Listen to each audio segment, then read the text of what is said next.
Hello everyone and welcome back to our YouTube channel speed up study. तो आज है हमारे ज्योग्राफी की शॉर्ट कॉन्सेप्ट सीरीज का लेक्चर नंबर 3, जिसमें आज हम पढ़ने वाले हैं हमारे अपने प्लेनेट अर्थ के बारे में और उससे जुड़े कुछ बहुत ही इंपॉर्टेंट टर्म्स एंड फैक्ट्स के बारे में। तो चलिए ज्यादा देर ना करते हुए वीडियो को शुरू करते हैं। Let's begin. तो आज का हमारा टॉपिक है द अर्थ, यानी कि लास्ट लेक्चर में भी हमने एज अ प्लेनेट, जो हमारे टोटल 8 प्लेनेट थे, उसके साथ अर्थ के बारे में कुछ जानकारी और कुछ फैक्ट्स इकट्ठे करे थे। बट आज हम स्पेसिफिकली अर्थ के बारे में पढ़ने वाले हैं एंड इसके डीप में जाएंगे एंड इसको अच्छे से समझेंगे। तो सबसे पहले हम जान लेते हैं अर्थ के शेप के बारे में। लास्ट लेक्चर में भी मैंने आपको बताया था कि जो अर्थ का शेप है वो हमने बताया था जियोइड है, जिसमें GE का मतलब होता है earth as a earth and ऑइड का मतलब है shape of that shape of that अर्थ, यानी कि जियोइड हर उस शेप को कहा जाएगा जिसका शेप अर्थ से रिजेंबल करेगा। एंड इसी तरीके से काफी ज्यादा रिफाइंड मेजरमेंट्स के थ्रू हमें ये समझ में आता है कि अर्थ का जो शेप है वो एक स्फेयर है जिसको हमने पोल्स की तरफ से थोड़ा सा कंप्रेस कर दिया है, यानी कि दबा दिया है, एंड इक्वेटर की तरफ से हल्का सा बल्ज है, यानी कि हल्का सा फूला हुआ है।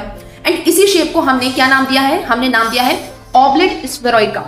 तो आई होप आपको अर्थ के शेप में अब कोई कंफ्यूजन नहीं होगा कि कहीं वो स्फेयर है या फिर सर्कल है या जियोइड है। इसका जो मेन स्पेसिफिक जो शेप है वो है ऑब्लेट स्फेरॉइड, या फिर इस ऑब्लेट स्फेरॉइड को ही हम सिंपल लैंग्वेज में यानी कि एक वन वर्ड में कह सकते हैं जियोइड शेप में। ओके, बात करेंगे यहाँ पर। सबसे पहले देखते हैं बायोस्फीयर के बारे में, जहां पर बायोस का मीन्स होता है life and it is the part of that earth where life exist and which is called biosphere. Of course biosphere हमारे अर्थ का ऐसा पार्ट है जहां पर लाइफ यानी कि जीवन एग्जिस्ट करता है। यानी कि एक्चुअली जो बायोस्फीयर है वो तीन चीजें, यानी कि लिथोस्फीयर, हाइड्रोस्फीयर एंड एटमॉस्फेयर, ये तीनों का मिश्रण जहां पर पाया जाता है, क्योंकि ये तीन चीजें बहुत जरूरी होती हैं किसी भी लाइफ को सस्टेन कराने में, किसी भी लाइफ को सपोर्ट करने में। एंड जब ये तीनों चीज जहां पर मिल जाती हैं एक ऐसे सेंटर पॉइंट पे, वहां पर बायोस्फीयर क्रिएट हो जाता है। एंड अर्थ में ऐसी कई सारी जगह हैं ऑफ कोर्स जहां पर ये बायोस्फीयर प्रेजेंट है। एंड इसी वजह से हम लोग यहाँ पर हम यानी कि इंसान है, एनिमल्स हैं, बर्ड्स हैं, ट्रीज हैं, वो लिव कर पा रहे हैं, अपनी जो जिंदगी है वो जी पा रहे हैं। नेक्स्ट अगर हम आगे बढ़ते हैं, बायोस्फीयर का ही एक कंपोनेंट है जहां पर लिथोस्फीयर की हम बात करते हैं, जिसमें से लिथो का मतलब होता है लैंड एंड स्फीयर का मतलब होता है वो जगह, यानी कि वो शेप, वो place. So it is the uppermost layer of the Earth's crust which is capable of supporting life is called lithosphere. It is the uppermost layer, यानी कि जो हमारी अर्थ है उसका uppermost layer को ही हमने लिथोस्फीयर का नाम दिया है, जो कि अर्थ क्रस्ट की, यानी कि हमें पता है कि हमारा जो अर्थ है वो 3 लेयर्स में बटा हुआ है। फर्स्ट दैट इज क्रस्ट, फिर है mental and that is core. So crust की जो अर्थ की जो क्रस्ट है उसकी जो अपरमोस्ट लेयर है उसको हमने नाम दिया है लिथोस्फीयर का। एंड ये भी हमारी जो लाइफ है उसको सपोर्ट करने में हेल्प करती है एंड इसी को हम लिथोस्फीयर कहते हैं। अगर हम बात करें कि लिथोस्फीयर का कितना कंट्रीब्यूशन है हमारे अर्थ के पूरे स्पेस में, पूरे अर्थ के कह सकते हैं एरिया में, तो वो है 2/7 या फिर आप कह सकते हैं 29.22 या फिर अप्रोक्सीमेटली आप कह सकते हैं 30%, यानी कि अप्रोक्सीमेटली 30% ऑफ जो टोटल सर्फेस है हमारे अर्थ का वो लिथोस्फीयर ही है। नेक्स्ट अगर हम आगे बढ़े तो बात करते हैं हाइड्रोस्फीयर की, जहां पर हाइड्रो का मतलब होता है वाटर एंड स्फीयर का मतलब हमने पढ़ लिया है, स्फीयर का मतलब कोई जगह या फिर कोई स्पेस। हाइड्रोस्फीयर कवर्स द 70.70% या फिर अप्रोक्सीमेटली आप ले सकते हैं या इसको 71% एंड इसको 29% एंड इसको 71%। So it is we know that कि हमारा जो अर्थ है वो जो लैंड है उस पर 2 चीजें हैं, अर्थ है, एक तो लैंड है, सरफेस है, and one that is water. So जहां पर हमारे पास अर्थ एंड लैंड की जो अवेलेबिलिटी है वो है 29% एंड जो वाटर की अवेलेबिलिटी है वो है 71% approximately. And as we know that hydrosphere covers the 70.70% of the total surface area of the Earth, which is rarely available in the gaseous, liquid and solid state. यानी कि ये जो 71% मैंने आपको बताया हाइड्रोस्फीयर का, यानी कि वाटर का जो एरिया है, वो ना सिर्फ लिक्विड फॉर्म में नहीं है, वो तीनों फॉर्म को मिलाकर बताया गया है कि हमारे पास जो वाटर प्रेजेंट है हमारे अर्थ पर वो गैशियस फॉर्म में भी है, लिक्विड फॉर्म में भी है एंड सॉलिड स्टेट यानी कि गैशियस फॉर्म, जो हमारे ग्लेशियर्स होते हैं उसके फॉर्मेट में भी है। And gaseous as we know humidity जो होती है वहां पर भी हमने जो हाइड्रोस्फीयर है उसके बॉर्डर को काउंट किया है। इसके बाद हम पढ़ते हैं लैटिट्यूड्स एंड लॉन्गिट्यूड्स के बारे में। सबसे पहले जान लेते हैं लैटिट्यूड्स क्या होते हैं। Latitude is the angular distance of a point on the earth surface from the centre of earth measured in degree. These lines are called parallels of latitudes and on the globe they are circles. अगर आपने globe को कभी observe किया होगा तो आपने देखा होगा कि वहां पर कुछ लाइंस बनी होती हैं उसके चारों तरफ। एक्चुअली जो लाइंस हैं ये एक इमेजिनरी लाइंस हैं, ऐसी कोई लाइन रियलिटी में अर्थ के पास, अर्थ के चारों तरफ नहीं बनी हुई। ये जो लैटिट्यूड है वो इनको जो एक सर्कल्स के रूप में हमने इमेजिन करके रखा हुआ है, जो कि एक एंगुलर डिस्टेंस है हमारी अर्थ सरफेस के सेंटर से जो मेजर की जाती है। एंड ऐसी काफी सारी लैटिट्यूड्स हमारे जो अर्थ पर हैं वो प्रेजेंट हैं। The distance between any two parallels of latitude is always equals to 1 degree latitude, यानी कि 1 डिग्री लैटिट्यूड जो हमारे दो लैटिट्यूड्स के बीच में जो भी डिस्टेंस होता है, एंगुलर डिस्टेंस, वो हमेशा 1 डिग्री लैटिट्यूड के बराबर होता है, जो कि अप्रोक्सीमेटली 111 किलोमीटर होता है। यानी कि मान लीजिए ये हमारी अर्थ है, इसके पास ये इस तरीके से लैटिट्यूड्स बने हुए हैं, these are the horizontal lines, जहां पर ये इनको लैटिट्यूड्स कहा जाता है। एंड ये जो दो लैटिट्यूड्स हैं इनके बीच में जो डिस्टेंस है वो हमेशा एक 1 डिग्री का एंगल बनाएगी, and which is approximately equals to 111 kilometre. कितना? 111 किलोमीटर के अप्रोक्सीमेटली इक्वल्स होते हैं। अगर हम दो लैटिट्यूड ऑफ पैरेलल्स के बारे में बात करें तो इनका जो बीच का जो डिस्टेंस होगा वो 111 किलोमीटर होगा। एंड अगर डिग्री में बात करें तो होगा 1 degree latitude. The most important lines of the latitudes, अब मैंने आपको बताया कि हमारे अर्थ पे ऐसे कई सारी लाइन्स होती है, बट ऑफकोर्स ये सारी लाइन्स इतनी इंपॉर्टेंट नहीं है। इनमें से हमारे पास कुछ इंपॉर्टेंट लैटिट्यूड्स है जो आपके ऑफकोर्स एग्जाम के लिए भी इंपॉर्टेंट है, एंड आपको एज अ ज्योग्राफी को जानने के लिए भी यही सारी जो लाइंस हैं वो ज्यादा इंपॉर्टेंट हो जाती है। सबसे पहले हम जानते हैं इक्वेटर के बारे में, जो कि हमारे अर्थ के बीचों बीच से गुजरती है एट 0 डिग्री। 0 डिग्री पे ये जो लाइन है इसको हम बोलते हैं इक्वेटर। क्या बोलते हैं? इसको बोलते हैं हम इक्वेटर। एंड इसके जो इक्वेटर है वो हमारे जो अर्थ है उसको दो इक्वल पार्ट्स में डिवाइड करती है, northern hemisphere and southern hemisphere. Equator के बाद हमारे पास दूसरी जो लैटिट्यूड है, लैटिट्यूड वाली जो लाइन है उसको वो आ जाती है ट्रॉपिक ऑफ कैंसर, जो कि है 23.5 degree north. And tropic of cancer हमारे इंडिया से होकर भी गुजरती है काफी सारे स्टेट से, एंड वो स्टेट्स कौन से हैं उसका नाम आपको बताना है।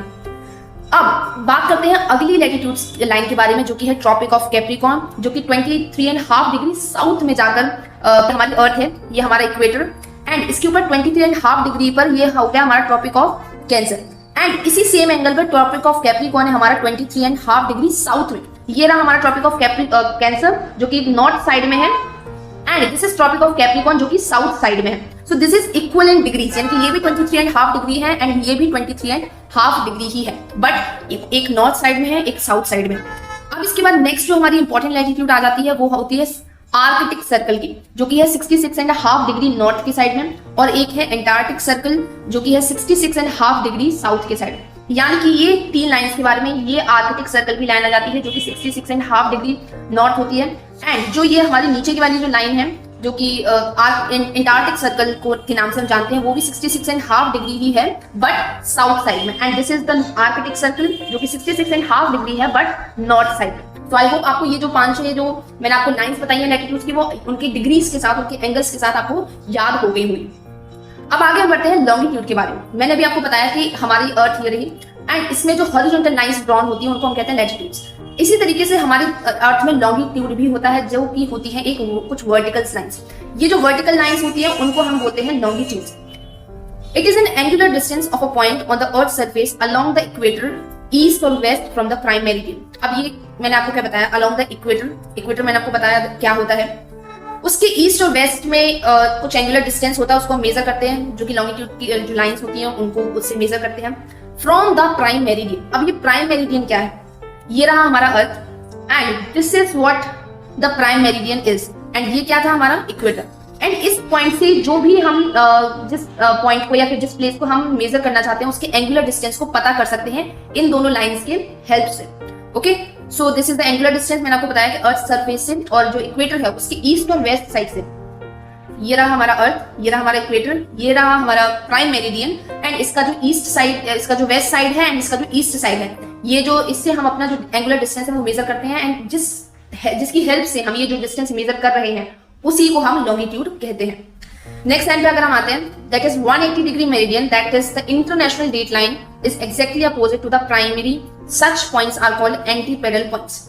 यानी कि जो हमारी 180 डिग्री की जो मेरिडियन है, जो जिसको हम इंटरनेशनल डेट लाइन यानी कि आईडीएल के नाम से भी जानते हैं, वो एक्जैक्टली अपोजिट है हमारी प्राइमरी पॉइंट से, या फिर हमको जो कह सकते हैं प्राइम मेरिडियन से। हमारी प्राइम मेरिडियन से जस्ट अपोजिट है जो हमारी 180 डिग्री की जो मेरिडियन है, जिसको हमने इंटरनेशनल डेट लाइन बताया। अब आप लोग कंफ्यूज मत होना कि हमने लॉन्गिट्यूड्स का यूज करके डेट लाइन कैसे बना दिया, उसको मैं हम आगे समझेंगे। जहां पर हमारी अगली हेडिंग आती है जो कि है local time and time zones. The Indian government has accepted the meridian of 82.5 degree east for standard time. अब एक्चुअली होता क्या है, जो हमारी अर्थ है वो काफी सारे लॉन्गिट्यूड्स में डिवाइडेड है। ओके, एंड जिस तरीके से ये अर्थ जो है वो रोटेट करेगी, उस तरीके से जो सन है इसके ऊपर जो रोशनी दे रहा होगा उसका भी जो सन का कह सकते हैं जो सनलाइट है वो भी चेंज हो रही है उस डायरेक्शन में। मान लीजिए ये अर्थ इस तरीके से रोटेट कर रही है और ये सन की जो रेज है उधर पड़ रही है। अब अर्थ ने रोटेट कर लिया इस साइड, तो अभी इस पर रेस पड़ रही थी, अब जब ये घूमकर इधर आया तो इस पर रेस पड़ने लगी।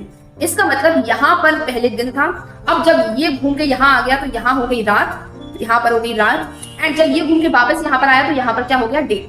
एंड जो डे और नाइट का ही जो कॉन्सेप्ट है वही हमने यूज किया है हमारी टाइमिंग को पता करने के लिए, हमारे टाइम को कैलकुलेट करने के लिए।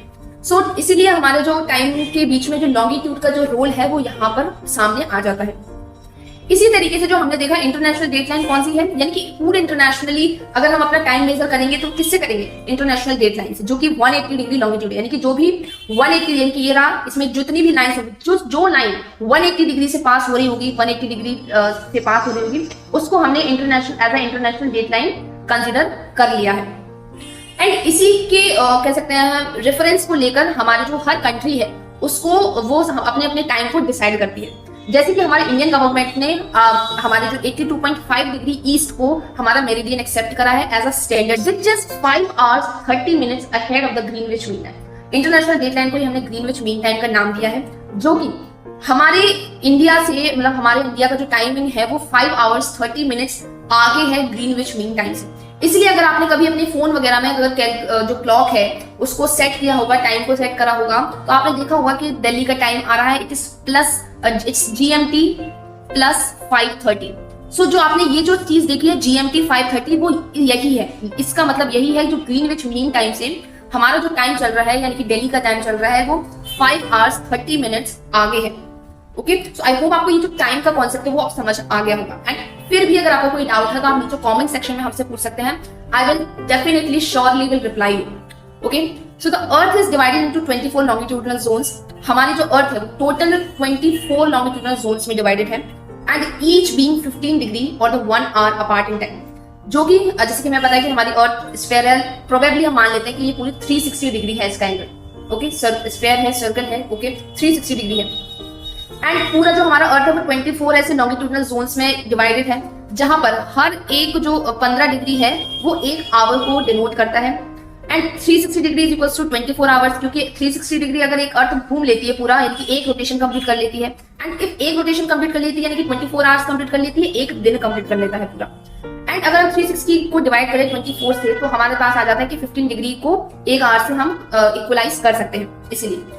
एंड अगर फर्दर कैलकुलेट करें तो 1 डिग्री आती है इक्वल 4 मिनट्स, यानी कि 1 डिग्री अगर अर्थ ने रोटेट किया यानी कि 4 मिनट आगे बढ़ गए, फिर 2 डिग्री आगे बढ़ी अर्थ तो 8 मिनट हो गए हमारे अर्थ के। तो इसी तरीके से जो हमारा टाइम है वो कैलकुलेट किया जाता है, एंड इसी को हम स्टैंडर्ड टाइम जोन्स भी कहते हैं। अब ऐसे हमारे इंडिया के पास तो हमने देखा कि 82.5 डिग्री ईस्ट पर एक ही हमारे पास स्टैंडर्ड टाइम जोन्स है, बट रशिया के पास 11 टाइम जोन्स है। क्यों? क्योंकि उसका जो विड्थ है, जो लॉन्गिट्यूडनल एक्सटेंट है वो काफी ज्यादा है, इसलिए उसको काफी, अगर मान लीजिए उन्होंने ये वाला जो टाइम जोन है वो डिसाइड कर लिया, यहाँ पर बज रहे हैं मान लीजिए आपको 5 बज रहे हैं शाम के, लेकिन इन लोगों के लिए जिनका ये लॉन्गिट्यूडनल डिस्टेंस इतना हो गया, मान लीजिए अगर ये लोग 30 डिग्री भी आगे घूम गए तो 30 का अगर आप लोग देखेंगे या फिर 24 का देख लीजिए तो ये लोग 6 मिनट आगे चल रहे हैं, 60 मिनट 1 घंटे आगे चल रहे हैं ये लोग। तो ये बहुत मिसमैच हो जाएगा एक कंट्री के लिए। मान लीजिए आप एक ही कंट्री में अलग अलग टाइम से चल रहे हैं, अलग अलग टाइम चल रहा है, तो ऑफिस टाइम्स में, ऑफिशियल टाइम्स में बहुत सारा डिस्टर्बेंस हो जाएगा। इसी वजह से रशिया ने जो है वो अपना 11 टाइम जोन्स अलग अलग कर दिए हैं, यानी कि इस वाले जो रीजन में जितना भी ऑफिशियल काम होगा वो इस टाइम जोन्स के हिसाब से होगा, इसमें जो होगा वो इस टाइम जोन्स के हिसाब से होगा, एंड सो ऑन। इसी तरीके से यूएसए और कनाडा के पास 5 टाइम जोन्स हैं। अब आगे बढ़ते हैं। Longitudes are measured from 0 to 18 degree east and 180 degree west, and both 180 degree longitude share the same line in the middle of the Pacific Ocean। यानी जो हमारा लॉन्गिट्यूड्स है वो मेजर करा जाता है 0 डिग्री से लेकर 180 डिग्री ईस्ट तक और फिर 180 डिग्री वेस्ट तक, जो कि हमारे पैसिफिक ओशियन से होकर गुजरती है। यानी कि जो हमारी 180 डिग्री की जो लाइन है वो हमारी पैसिफिक ओशियन के बीच में से होकर गुजरती है। एंड ऑफ कोर्स मैंने आपको पहले ही बताया है, ऐसी कोई भी लाइन रियलिटी में हमारे अर्थ पर एग्जिस्ट नहीं करती है। It is all and all imaginary lines. As the Earth rotates around its axis, at any moment one line of the longitude, the moon meridian, faces the sun, and at that moment it will be moon everywhere। Earth rotates around its axis, जैसे कि मैं बताया कि Earth अपने axis पे rotate करती है, घूमती है, एंड किसी एक मोमेंट पर अगर कोई एक लॉन्गिट्यूड की जो लाइन है वो सन की तरफ फेस करती है, तो जहां पर जो कि मून मेरिडियन के नाम से जाना जाता है, यानी कि अगर कोई लाइन नून मेरिडियन जो कि है लॉन्गिट्यूड वो सन की तरफ आ जाता है, then it will be noon everywhere. Noon यानी कि दोपहर उस वक्त सब जगह होगी। After 24 hours, the Earth has undergone a full rotation with respect to the Sun, and the same meridian again faces Moon. Thus, each hour the Earth rotates by 360 upon 24 is equals to 15 degrees. एलोमेर फिर से वही चीज explain करी है कि किस तरीके से 15 डिग्री 1 घंटा इज इक्वल्स टू होता है।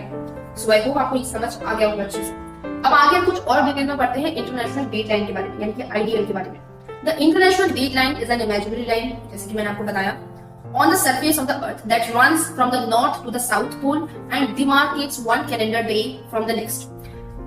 जो इंटरनेशनल डेट लाइन है वो एक इमेजिनरी लाइन है हमारे अर्थ की सरफेस पे, जो कि नॉर्थ से लेकर साउथ पोल तक जाती है हमारे अर्थ के, एंड एक दिन हमारे एक कैलेंडर के हिसाब से, यानी कि आज की तारीख 1 से लेकर तारीख 2 तक का जो एक दिन है उसको दर्शाती है, उसको रिप्रेजेंट करती है। It passes through the middle of the Pacific ocean, ये हमारी जो पैसिफिक ओशन है उसके मिडिल से होकर जाती है, and roughly following the 180 degree longitude, but it deviates at Aleutian Island, Fiji, Samoa, Gilbert's Island. Pacific ocean के बीचों बीच से होकर जाती है, बट उसके बीच में कुछ ऐसे आइलैंड्स आ जाते हैं जहां पर ऑफ कोर्स हम उसके बीच में से लेकर नहीं जा सकते। इसलिए अगर आपने देखा होगा अपने ग्लोब की तरफ या फिर अपने किसी वर्ल्ड का मैप उठा लीजिए, तो वहां पर आपने देखा होगा कि कुछ ऐसी लाइन करके फिर ऐसे करके लाइंस बनी हुई। तो ये जो बीच में जो कर्व हुआ है, जाना तो इसको बीच में चाहिए था, इसको 180 डिग्री को, जिसको इंटरनेशनल डेट लाइन के नाम से भी जान सकते हैं, बट ये गया कैसे थोड़ा सा डेविएट होगा। क्यों? क्योंकि यहाँ पर कुछ आइलैंड्स आ रहे हैं, एंड इस आइलैंड्स के बीच में आने की वजह से ये जो लाइन है वो थोड़ी सी टेढ़ी मेढ़ी हो गई है। कौन सा आइलैंड इसके बीच में आया है? वो है Aleutian island, Fiji, Samoa and Gilbert island. The international date line is on the opposite side of the earth prime meridian, यानी कि अर्थ का प्राइम मेरिडियन जहां पर है उसकी जस्ट अपोजिट साइड में हमारा 180 डिग्री यानी कि इंटरनेशनल डेट लाइन एग्जिस्ट करती है, यानी कि ये दोनों आपस में अपोजिट है। The prime meridian helps to define universal time and is the meridian from which all other time zones are calculated. Prime meridian actually क्या है? ये यूनिवर्सल टाइम को डिफाइन करती है, एंड ये एक ऐसी मेरिडियन है जो कि अदर जो टाइम जोन्स होते हैं उनको कैलकुलेट करने में भी मदद करती है। A traveler crossing the international date line eastward. अब ये बड़ी इंटरेस्टिंग चीज है जो मैं आपको इससे पढ़ के नहीं सबसे पहले एक्सप्लेन करूंगी। जैसे कि मान लीजिए एक ट्रेवलर है जो कि इंटरनेशनल डेट लाइन को क्रॉस करता है, यानी कि मान लीजिए वो जापान में रहता है एंड वो यूएसए जाना चाहता है। कोई भी ट्रेवलर, कोई भी घूमने के लिए जा रहा हो, हॉलिडे बनाने के लिए जा रहा हो, जापान से वो जाता है USA and subtracts 1 day or 24 hours so that the calendar date to the west of the line is repeated after the following minute. मान लीजिए जापान से वो निकलता है 1 जनवरी को, ओके। अब उसने क्या किया? इंटरनेशनल डेट लाइन को क्रॉस करा, तभी यूएसए पहुंच पाएगा, क्योंकि जापान इधर है एंड ईस्ट में है, एंड यूएसए कहाँ है? सबसे लास्ट में, यहाँ पर वेस्ट में बिल्कुल, यानी कि international date line of course cross हो गया। इसका इतना डिस्टेंस है कि कम से कम 24 आवर्स का डिफरेंस पड़ जाता है फ्रॉम जापान से लेकर यूएसए तक। इसलिए मान लो अगर जापान का जो कैलेंडर है वहां पर उस हिसाब से जो ट्रेवलर है वो 1 जनवरी को निकला है अपने घर से, बट जब वो यूएसए में पहुंचेगा, क्योंकि यूएसए अपने जो जापान है ईस्ट साइड से पूरे के पूरे 24 घंटे पीछे चलता है, तो जब वो यूएसए पहुंचेगा तो उसे वहां के कैलेंडर में भी आज के दिन 1 जनवरी ही लिखा मिलेगा। It's interesting, right?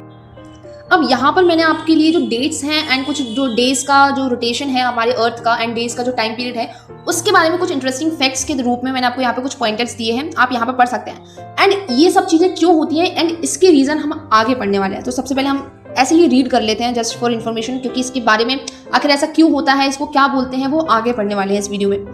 So longest day होता है जो हमारे नॉर्दर्न हेमिस्फीयर में, वो होता है 21 जून को। शॉर्टेस्ट डे होता है हमारे नॉर्दर्न हेमिस्फीयर को 22 दिसंबर में, जो कि ऑफकोर्स अभी आने वाला है।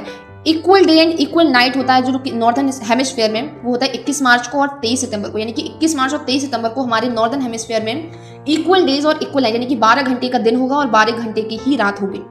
लॉन्गेस्ट डे साउदर्न हेमिस्फीयर में होगा 22 दिसंबर को, जब हमारा शॉर्टेस्ट डे होगा नॉर्दर्न हेमिस्फीयर में। शॉर्टेस्ट डे होगा साउदर्न हेमिस्फीयर में 21 जून को, जब हमारा लॉन्गेस्ट डे होगा। ऑफकोर्स इसका उल्टा है, आप लोग याद कर सकते हैं। Equal day and equal night southern hemisphere में 21 मार्च और 23 सितंबर को सेम एज होगा, ओके। अब नेक्स्ट हम बढ़ते हैं इनके कारण के बारे में और कुछ इंपॉर्टेंट टर्म्स के बारे में जानने के लिए, जहां पर सबसे पहला वर्ड हमारा जो आता है वो है पेरीहीलियन।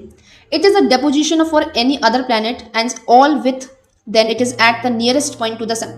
एक्चुअली जो पेरीहीलियन है वो एक डिस्टेंस है किसी भी प्लैनेट का सन से जो कि सबसे नियरेस्ट होता है। यानी कि मान लीजिए अगर हम यहाँ पर अर्थ की बात करें, जिस वक्त हमारा जो अर्थ है वो हमारे सन के मान लीजिए ये सन है, बहुत बेकार बना है, बट इमेजिन कर लीजिए ये हमारी अर्थ है। जब ये अर्थ रिवॉल्यूशन कर रही है हमारे सन के अराउंड, एंड जिस दिन जिस वक्त हमारी जो अर्थ हमारे सन के सबसे ज्यादा करीब होगी, इस पोजीशन को हम बोलेंगे पेरीहीलियन। एंड ये जो पेरीहीलियन का जो दिन है वो कब होता है? 3 जनवरी को एवरी ईयर। 3 जनवरी को एवरी ईयर जो हमारी अर्थ होती है वो हमारे सन के सबसे ज्यादा करीब होती है। एंड सबसे ज्यादा करीब का मतलब ये नहीं 4-5 centimetre, it is 147 million kilometre, ये सबसे ज्यादा करीब है उसका। ओके, सो इसका अपोजिट अगर हम देखें तो वो होता है एपहीलियन, जो कि पोजीशन होता है हमारे किसी भी प्लेनेट का जो कि जब सन से सबसे ज्यादा दूर होते हैं। यानी कि हमारी अर्थ जो कि 4 जुलाई को हमारे सन से सबसे ज्यादा दूर होती है, जो कि 152 मिलियन किलोमीटर्स होती है। तो जब ये होता है तो इस डिस्टेंस को, इस पोजीशन को हम एपहीलियन कहते हैं। यानी कि जब ये 4 जुलाई को हम लोग बोलेंगे कि अर्थ हमारी आज एपहीलियन पोजीशन में है, एंड 3 जनवरी को बोलेंगे कि हमारी अर्थ है वो पेरीहीलियन पोजीशन में है। ओके, सो आई होप आपको ये डेट सबसे ज्यादा इंपॉर्टेंट है, एंड इसके बारे में कंफ्यूजन ना हो जाए। पेरीहीलियन से आप याद कर सकते हैं हीलियन, जहाँ पे आप थोड़ा सा रिलेट कर सकते हैं कि सन में हीलियम प्रेजेंट होती है, एंड पेरी का मतलब पास से आप ऐसे कर सकते हैं। मान लीजिए कि नियरेस्ट यानी कि सबसे पास में है जब अर्थ सन के, तो इसको हम पेरीहीलियन बोलेंगे। एंड इसका अपोजिट तो आपको पता ही है एपहीलियन, जब सबसे ज्यादा दूर होगी अर्थ हमारे सन से। इसकी डेट भी आप याद रखिए, सबसे ज्यादा पास होगी सबसे पहले। ओके, 3 जनवरी, यानी कि साल में सबसे पहला मंथ कौन सा आता है? जनवरी, तो 3 जनवरी, एंड इसलिए आप जनवरी ऐसे याद रख सकते हैं। फिर सबसे ज्यादा दूर कब जाएगा? बाद वाले मंथ्स में, 4 जुलाई को, एंड 3 भी स्मॉल नंबर है एंड 4 बड़ा नंबर है, तो आप इस नंबर को भी याद रख सकते हैं। सो this is my small trick, अगर आप चाहें तो इस तरीके से याद कर सकते हैं। नेक्स्ट हमारा जो इंपॉर्टेंट टर्म है वो आ जाता है समर सॉल्स्टिस, जो कि हर साल 21 जून को होता है, जहां पर जब अर्थ लोकेटेड होती है its orbit that the sun is overhead on the tropic of cancer. जब कभी भी सन हमारे अर्थ के टॉप ऑफ द ओवरहेड होता है, यानी कि ट्रॉपिक ऑफ कैंसर के सबसे मतलब ओवरहेड ही होता है, ट्रॉपिक ऑफ कैंसर के ऊपर होता है जब सन, उस टाइम को हम कहते हैं समर सॉल्स्टिस। एंड ये जो दिन है वो हर साल 21 जून को अकर करता है। एंड इस दिन हम पूरे वर्ल्ड में इंटरनेशनली क्या मनाते हैं इसको आपको नीचे कमेंट सेक्शन में हमें बताना है। Okay, and as we know tropic of cancer वो कहाँ पर प्रेजेंट होता है? ये एक लैटिट्यूडल लाइन है जो कि 23.5 डिग्री नॉर्थ में प्रेजेंट होती है। Northern hemisphere has the longest day and southern hemisphere has the shortest day summer solstice के दिन। समर सॉल्स्टिस के दिन यानी कि 21 जून को ही नॉर्दर्न हेमिस्फीयर में सबसे बड़ा दिन होता है एंड सदर्न हेमिस्फीयर में सबसे छोटा दिन होता है। ओके, सो मैंने भी आपको जो ऊपर कुछ बताए थे डेट्स वो यही है। 21 जून को लॉन्गेस्ट डे होता है नॉर्दर्न हेमिस्फीयर में, और शॉर्टेस्ट डे सदर्न हेमिस्फीयर में, उसको बोलते हैं समर सॉल्स्टिस। ओके, एंड ये पोजीशन कब क्या होती है? जब कभी भी सन हमारे ट्रॉपिक ऑफ कैंसर के जस्ट ओवरहेड हो, उस पोजीशन को हम समर सॉल्स्टिस बोलते हैं। इसी तरीके से विंटर सॉल्स्टिस जो कि अगर करता है दिसंबर 22 को, जब कभी भी सन ट्रॉपिक ऑफ कैप्रिकॉर्न के ओवरहेड होता है, and resulting in the shortest day, जो कि रिजल्ट करता है नॉर्दर्न हेमिस्फीयर में सबसे शॉर्टेस्ट डे को, और सदर्न हेमिस्फीयर में सबसे लॉन्गेस्ट डे को, जो कि होता है 22 दिसंबर को। ओके, एंड इसको हम विंटर सॉल्स्टिस भी कहते हैं। अब बात कर लेते हैं इक्विनॉक्सेस के बारे में, जो कि होता है 2 days इन अ ईयर, यानी कि 2 दिन पूरे साल में ऐसे होते हैं जहां पर डेज और नाइट का जो टाइम है, यानी कि 12 घंटे का दिन और 12 घंटे की रात इक्वल होती है। वो कब होती है? 21 मार्च को और 23 सितंबर को। एंड 21 मार्च और 23 सितंबर को भी हम अलग अलग नाम से जानते हैं, जहां पर 21 मार्च वाले दिन को हम कहते हैं वर्नल इक्विनॉक्स या फिर स्प्रिंग इक्विनॉक्स, एंड 23 सितंबर वाले दिन को हम कहते हैं ऑटनल इक्विनॉक्स। ओके, तो आप ये 2 दिन भी याद रख सकते हैं, एंड इससे जुड़े जो टर्म्स हैं वो भी याद रखने हैं आपको। नेक्स्ट हम बात करते हैं मिडनाइट सन के बारे में, जो कि observe in the Arctic and Antarctic region. कहां पर हम ऑब्जर्व करते हैं मिडनाइट सन को? आर्कटिक और एंटार्क्टिक रीजन में। When the sun does not sink below the horizon throughout 24 hours of the day, जहां पर सन डूबता ही नहीं है 24 घंटे, यानी कि अगर आप आधी रात में भी जग कर देखो तो वहां पर आपको सूरज उगा हुआ मिलेगा, एंड इसीलिए इसको मिडनाइट सन कहा गया है। बट ये जो फिनोमिना है वो कहां पर होता है? आर्कटिक सर्कल और एंटार्क्टिक रीजन में ही ये हमें देखने को मिलता है। सो नेक्स्ट हम बढ़ते हैं इक्लिप्सेस के बारे में, जिसको हम ग्रहण के नाम से भी जानते हैं। एंड ये भी 2 टाइप के होते हैं, solar eclipse and lunar eclipse. Solar eclipse जब होता है जब sun rays solar eclipse occur between sun rays and new moon when the moon passes directly in front of the sun so that its shadow lies on the earth। यानी कि जब कभी भी सन और अर्थ के बीच में मून आ जाता है, क्या आ जाता है? मून आ जाता है, तो उसको हम कहते हैं ये रहा सन, ये रहा अर्थ। इस वाली पोजीशन को हम कहते हैं सोलर इक्लिप्स। ओके, आप चाहे तो इसका स्क्रीनशॉट भी ले सकते हैं। मान लीजिए ये सन है, मून है और अर्थ, जब ये सन और अर्थ के बीच में मून आ जाता है इसको हम इक्लिप्स यानी कि सोलर इक्लिप्स के नाम से जानते हैं। नेक्स्ट हम आगे बढ़ते हैं ल्यूनार इक्लिप्स के बारे में, जो कि takes place when the earth comes in between the sun and the moon. जब कभी भी सन एंड मून के बीच में अर्थ आ जाती है, इस पोजीशन को हम कहते हैं ल्यूनार इक्लिप्स। आप चाहें तो इसका स्क्रीनशॉट ले सकते हैं for your further information, for your further reference. आप SEM के नाम से भी ऐसे याद रख सकते हैं। ल्यूनार इक्लिप्स कब होता है? जब सन और मून के बीच में हमारी अर्थ आ जाती है। The lunar eclipse takes place on the full moon day. अब ये बहुत ही बेसिक और कॉमन सेंस वाली बात है कि चंद्र ग्रहण कब लगेगा? जब फुल मून होगा, क्योंकि चंद्र ग्रहण का मतलब क्या है? ग्रहण का मतलब है चांद का छुप जाना, चाहे वो पार्शियली हो सकता है या फिर कंप्लीटली हो सकता है। तो चांद, हमें कैसे पता चलेगा कि चांद छुप गया है? हमें पता चलेगा जब फुल मून निकलेगा एंड जब इसका कुछ ना कुछ पार्ट छुप जाएगा, तब हमें समझ में आएगा कि ये ल्यूनार इक्लिप्स है। अब मान लीजिए अमावस की रात है, चांद निकला ही नहीं है, तो हमें कैसे पता चलेगा कि ये ल्यूनार इक्लिप्स हुआ है कि नहीं हुआ है? Okay, understood. So this is the reason कि ल्यूनार इक्लिप्स होता है वो हमेशा फुल मून डे के दिन ही अकर करता है, यानी कि जिसको हम पूर्णिमा कहते हैं। पूर्णिमा की रात में ही ये होता है, अगर कभी भी चंद्र ग्रहण होना हो तो। अब इन सब चीजों के बाद हम पढ़ने वाले हैं स्पेसिफिक्स कुछ अर्थ के बारे में, जहां पर हम 1 पॉइंटर्स हैं जो कि आपके एग्जाम में ऑफ कोर्स पूछ सकते हैं and for your general information भी आपके लिए इंपॉर्टेंट है। जहां पर सबसे पहले अर्थ की एज के बारे में बात करें, जो कि है 4.6 बिलियन ईयर्स अगो, यानी कि अर्थ का जो फॉर्मेशन था वो 4.6 बिलियन साल पहले हुआ था। अर्थ का मास है 5.9 इंटू 10⁻⁻24 kg। इसकी वॉल्यूम की बात करें हम तो वो है 1083 इंटू 10⁻12 किलोमीटर पर क्यूब। मीन डेंसिटी की बात करें तो वो है 5.5, आप इसको अप्रोक्सीमेटली याद रख सकते हैं, 5.5 ग्राम पर सेंटीमीटर क्यूब। शेप इसका ऑब्लिक स्फेरॉइड है, यानी कि मैंने आपको बताया, जिसको हम जियोइड के नाम से भी जानते हैं। अर्थ की जो हमारी रेडियस है वो है 6400 किलोमीटर। इसका जो टोटल सरफेस एरिया है वो इतना है। लैंड एरिया है 29%, जो कि इतने स्क्वायर किलोमीटर्स है। वाटर जो कि 71% है अप्रोक्सीमेटली हमारे अर्थ सरफेस पे, जो कि इतना स्क्वायर किलोमीटर एरिया कवर करता है। इसका जो रोटेशन टाइम है वो है 23 hours 56 minutes and 4.09 seconds. And mission time जहां पर 365 डेज और 5 आवर्स एंड 48 मिनट्स होता है एंड 45.51 सेकेंड। ये इतना मैंने आपको डिटेल में बता दिया है, इसको आप याद रख सकते हैं। जहां पर ये 6 घंटे मिलके जो 4 साल बाद 6 4 24 एक दिन ऐड हो जाता है, जहां पर हम उसको लीप ईयर के नाम से जानते हैं। ऑर्बिट स्पीड अबाउट द सन, जो ऑर्बिट स्पीड है, यानी कि जो अर्थ है हमारी, वो सन के कितने स्पीड से चक्कर लगाती है, वो है 29.8 किलोमीटर पर सेकेंड के हिसाब से। मीन सरफेस जो टेम्परेचर है हमारे अर्थ का वो है 14 डिग्री सेल्सियस। मीन डिस्टेंस है हमारे सन से वो है इतना। And inclination of polar axis from the orbit plane is 23 degree and 26 minute and 59 second. इतना इंक्लिनेशन है हमारे पोलर एक्सिस से हमारे प्लेन का जो ऑर्बिट है अर्थ का। एंड डीपेस्ट जो ओशियन पॉइंट है वो है 11,034 मीटर पर, जिसको हम मरियाना ट्रेंच के नाम से भी जानते हैं। सो आई थिंक मैंने आपको यहाँ पर कंप्लीट अर्थ के बारे में जो जितनी जानकारी है वो दे दी है यहाँ पर। आई होप आपको आज का वीडियो पसंद आया होगा। So this is all from my side. मिलेंगे नेक्स्ट वीडियो में। Please do like, share and subscribe our video and please support our channel. So this is all for today. मिलेंगे next video में, तब तक के लिए thank you, till then good bye.